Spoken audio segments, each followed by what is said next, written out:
Yo, what's up fam?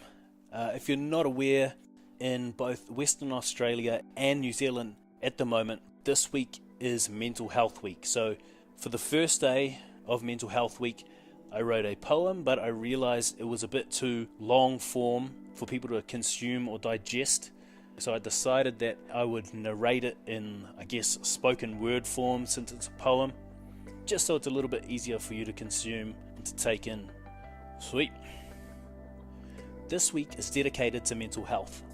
Now, I myself know the importance of raising awareness for those unable to raise their hand for help. In the fear they'll be criticised and scrutinised, so instead they lead a life of lies to hide their why. Why do I feel like this? Why can't I change it? Why do I feel like my life has flatlined? They're embarrassed or ashamed of it. They've been courted and cornered by the stories of their minds or words spoken unkindly. Careless are we, abiding by the stigma, an enigma, this notion, like a poisonous potion for people, concocted and hiding in secret, to render us defeated. Its targets forever locked in sight, so they hide and inside they keep it. This feeling that they're different, misunderstood, unworthy, or simply not needed. So why is this normal? It's because it's what we've conformed to, empathizing with grievous bodily harm, yet still we model these farms of people, these cities, on the basis that what you say doesn't matter. So words become weapons. Instead, grievous mental harm is a conversation that needs to happen, to present itself in the present, not the latter, so we become hesitant to use this verbal ladder, to climb over each other emotionally. Emotional be the intelligence that's relevant to this state and time for the collective state of mind. So no matter what you believe in, remember we were all conceived in the same way. Changes need to be made. It's night and day. And it all starts with giving our attention to mental health when it's mentioned, so we as a whole can turn the wheels of prevention. Because right now suicide's too damn high, and too many of us detest our lives because of what we think and feel inside. Now with that in mind, I urge you, let's return to the humans that survived and thrived together.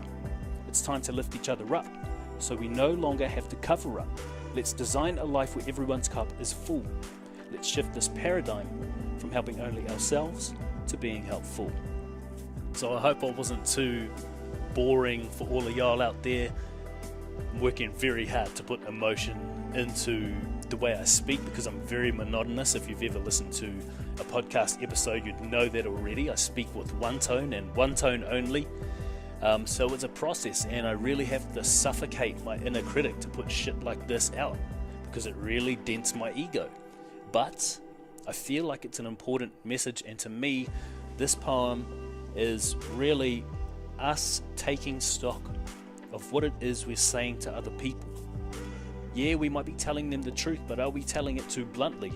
So bluntly that when we tell it, we're hurting someone else's feelings. Now we have to take that into account as well. It's okay to say, okay, I'm straight up, and you just need to take what you're being told because it's the truth. No, we have an obligation as humans to make sure that we're not hurting each other. No matter how we feel about the other person, no matter how badly the other person has treated us, we have to treat them with respect.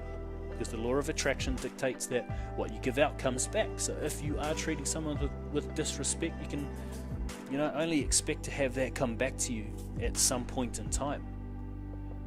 So the other message in that is that what Open Up's mission statement is to make speaking about the stress on the mind as acceptable as speaking about the stress on the body.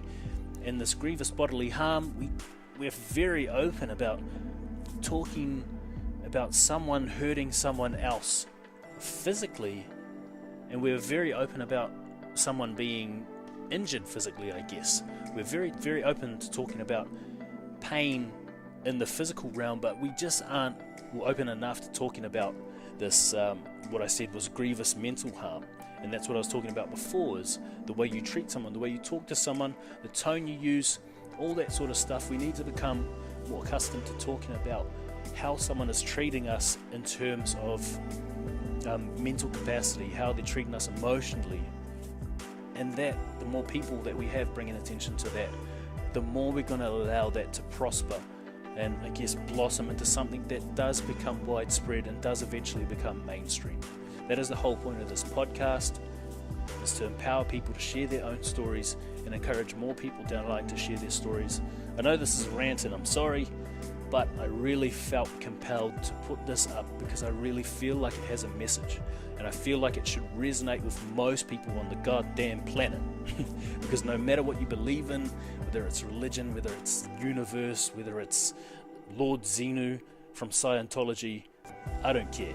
We're all conceived in the same way, so we need to start acting like it. Enough rants from me. I just want you to know I love you all. I hope you're having the best day so far, and I hope it only continues to get better. Thank you for taking the time to listen, and I guess I'll see you on the next episode or mini podcast. Yo!